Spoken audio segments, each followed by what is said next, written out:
You ask Tiger to solve. This deals with linear equations with one unknown. The final result is y equals -13. Let's solve it step by step. Swap sides.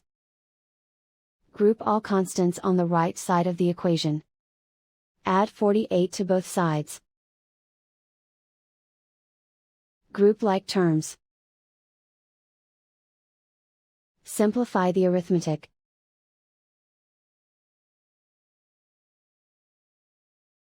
Isolate the y. Divide both sides by -8. Cancel out the negatives.